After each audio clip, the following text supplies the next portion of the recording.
ప్రాంతంలో నిరుద్యోగులు అన్నింటిలో ఉన్నారు.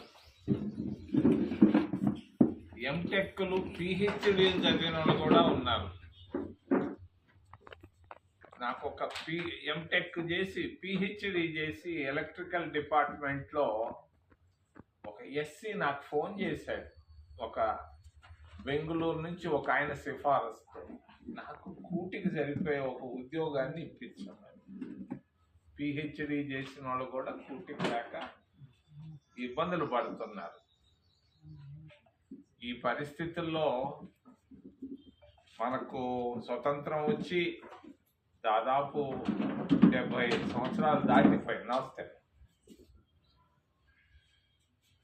మరి ఆంధ్రప్రదేశ్ రాష్ట్రం ఏర్పాటై కూడా 70 సంవత్సరాలు దాటిపోయింది.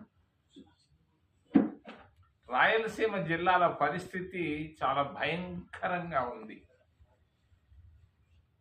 పాత 4 జిల్లాలు చిత్తూరు, కడప, అనంతపూరు, కర్నూలు. ఈ 4 జిల్లాల నుంచి 40 సంవత్సరాల పాటు దాదాపుగా ముఖ్యమంత్రులు వచ్చారు. మన ప్రాంతం నుంచి, రాయలసీమ జిల్లాల నుంచి 7 ముఖ్యమంత్రులు వచ్చారు. మన చిత్తూరు జిల్లా పాత జిల్లా నుంచి కిరణ్ కుమార్ రెడ్డి 3 సంవత్సరాలు ఉన్నాడు ముఖ్యమంత్రిగా. చంద్రబాబు నాయుడు 15 సంవత్సరాలు ముఖ్యమంత్రిగా ఉన్నాడు. పక్కనే కడప 11 సంవత్సరాలు వైఎస్ఆర్ కుటుంబం ఉంది. ప్రక్కనే అనంతపూరు సంజీవ్ రెడ్డి గారు ఒక 6 సంవత్సరాలు. మరి కర్నూలు జిల్లాలో కూడా ఒక 4 సంవత్సరాలు ఉన్నారు. మొత్తం దాదాపు 40 సంవత్సరాలు పరిపాలిస్తే ఏముంది రాయలసీమలో? ఈరోజు రాళ్ళు తప్పించి నేను ఈరోజు పొద్దున్నే తిరుపతి నుంచి అనంతపూర్కి వెళితే ఈ పక్క ఆ పక్క చూస్తా పోయాను. మేమేంచిన రోడ్డు ఒకటి కనపడ్డది తప్ప మరి చింతపండు చెట్లు కనిపించినాయి, రాళ్ళు కనిపించినాయి.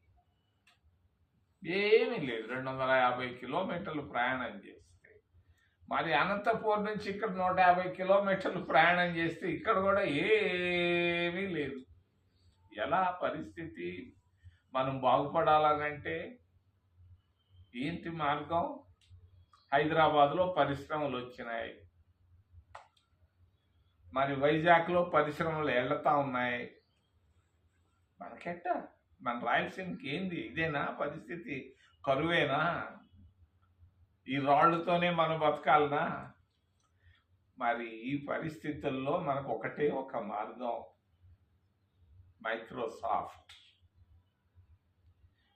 ఏంటి మైక్రోసాఫ్ట్? ఎందుకు వచ్చింది ఈరోజు మైక్రోసాఫ్ట్?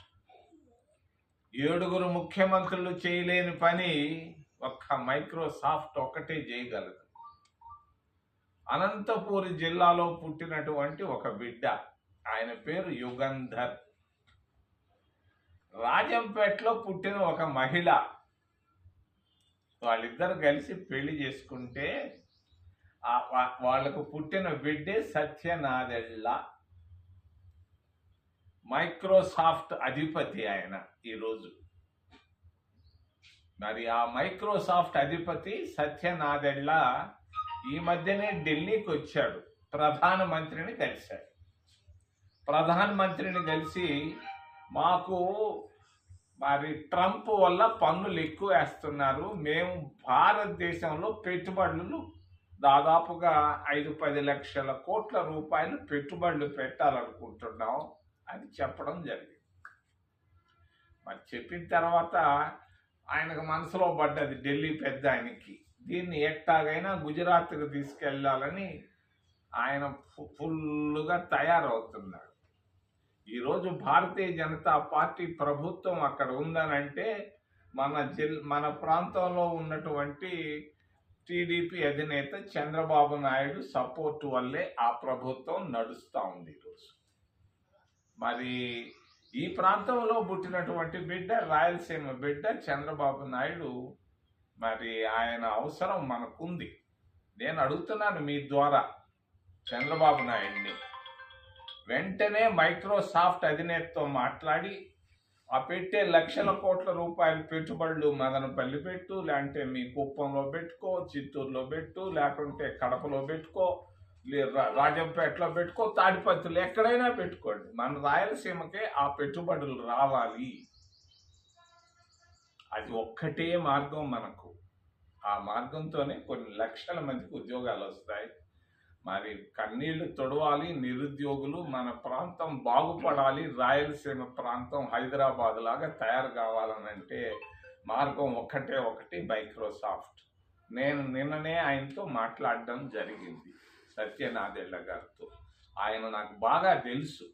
ఆయన తండ్రి యుగంధర్ గారు నాకు మంచి స్నేహితుడు. మరి నా ప్రయత్నం నేను చేస్తున్నాను. చంద్రబాబు నాయుడు ఎక్కడున్నాడో నాకు తెలీదు. ఆయన మీ ద్వారా నేను విన్నవిస్తున్నాను. నువ్వు వెంటనే మైక్రోసాఫ్ట్ అధినేతతో మాట్లాడి మైక్రోసాఫ్ట్ పెట్టుబడులు రాయలసీమలో మదనపల్లిలో పెట్టు. మంచి బాగుంది, హాయిగా ఎటువంటి వాతావరణం దర్జాగా ఉంటుంది. బెంగళూరు కంటే బాగుంది. ఎడ పెట్టించు. లేకపోతే నీ ఇష్టం వచ్చిన దగ్గర రాయలసీమలోనే ఆ పెట్టుబడులు పెట్టాలి. రాయలసీమలో చదువుకున్న ప్రతి బిడ్డకి ఉద్యోగం రావాలి అని చెప్పి నేను వారికి విన్నవిస్తూ, సత్యనాదెళ్లను కూడా నేను వినయంగా ఆయన్ని ప్రాధేయపడి అడుగుతున్నా. మైక్రోసాఫ్ట్ పెట్టుబడులు రాయలసీమ బిడ్డ, మరి మనందరం గర్వపడ్డదగ్గ బిడ్డ సత్యనాదెళ్ల ఈ ప్రాంతంలో పుట్టాడు. రాళ్లలోనే పుట్టారు వాళ్ళ తల్లిదండ్రులు. నేను చూశాను ఆయన తిరుపతిలో తిరగంగా. మరి తప్పనిసరిగా రాయలసీమకు పెట్టుబడులు పెట్టి ప్రతి బిడ్డకు ఉద్యోగం ఇవ్వాలని నేను డిమాండ్ చేస్తాను. నా ప్రయత్నాలు నేను చేస్తాను. రెండో విషయం పేదరికం. కొట్టొచ్చినట్టు కనపడతా ఉంది రాయలసీమ జిల్లాల్లో. 3 పూటల్లో ఒక్క పూట కూడా భోంచేయలేకపోతున్నారు. నేను ఒక ప్రాంతానికి వెళ్ళాను రాయలసీమలో. అందరూ చికెన్ అంగళ్ళ దగ్గర నిలబడి ఉన్నారు. ఒక ఆయన అడుగుతున్నాడు, ఆ చికెన్ కాళ్ళు అన్నా నాకు ఇవ్వమని. ఏంది చికెన్ ఏంది కాళ్ళు ఏంటంటే, ₹1 ఇస్తే ఒక 4 కాళ్ళు ఇస్తారంట. ప్రతి కోడికి 2 కాళ్ళు ఉంటాయి. ₹1 ఇస్తే 4 కాళ్ళు. నేను అడిగాను, ఏం చేస్తారు కాళ్ళు అంటే, తంతు పులుసు కాసుకొని తింటారు. ఇది పరిస్థితి రాయలసీమ జిల్లాల్లో పేదవాళ్ళ పరిస్థితులు. అందుకొరకే ఇది దృష్టిలో పెట్టుకొని మరి కాంగ్రెస్ పార్టీ అధికారంలో ఉన్నప్పుడు 20 సంవత్సరాల నాడు ఉపాధి హామీ పథకాన్ని తీసుకొని వచ్చాం. ఈ ఉపాధి హామీ పథకం వల్ల కొంత గ్రామీణ ప్రాంతాల్లో పేదరికాన్ని తగ్గించగలిగాం. కనీసం ₹100 కూలీ కాకుండా ₹200 కూలీ వచ్చేది. నెలకు ఒక ₹5,000 సంపాదించుకోగలిగే వాళ్ళు తక్కువ లేకుండా. మరి దాంతో జీవనం గడిపిస్తూ ఉంటే, మొన్ననే పార్లమెంట్లో భారతీయ జనతా పార్టీ, చంద్రబాబు నాయుడు సపోర్ట్ చేసే పార్టీ ప్రభుత్వం ఒక నిర్ణయం తీసుకుంది. ఉపాధి హామీ పథకాన్ని చంపేసింది.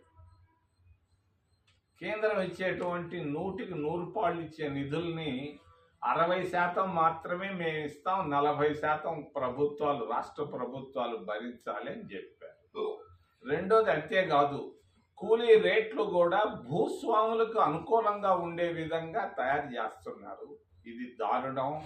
మరి రెండోది, మదనపల్లికి మహాత్మా గాంధీకి దగ్గర అనుబంధం ఉంది.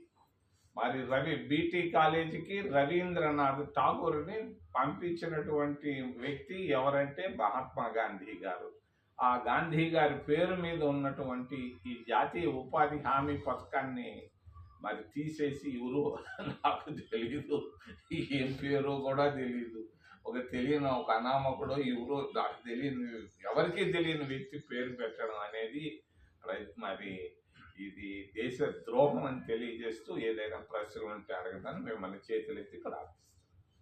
సార్, ఇప్పుడు మీరు ఇందాక మాట్లాడారు సార్, రాయలసీమ అంటే ప్రస్తుతానికైతే కరువు ప్రాంతం. సో కరువు ప్రాంతంలో మైక్రోసాఫ్ట్ పెట్టుబడులు పెట్టడం కొంచెం ఆలోచిస్తారు. సో ఇప్పుడైతే రాయలసీమ అంటే కూటమి ప్రభుత్వము 100 నియామకాలకు తెచ్చింది. ముఖ్యంగా మైక్రోసాఫ్ట్ ఇలాంటి ఆఫీసులు పెట్టాలంటే వాటర్ ఫెసిలిటీస్ ముఖ్యంగా ఉండాలి.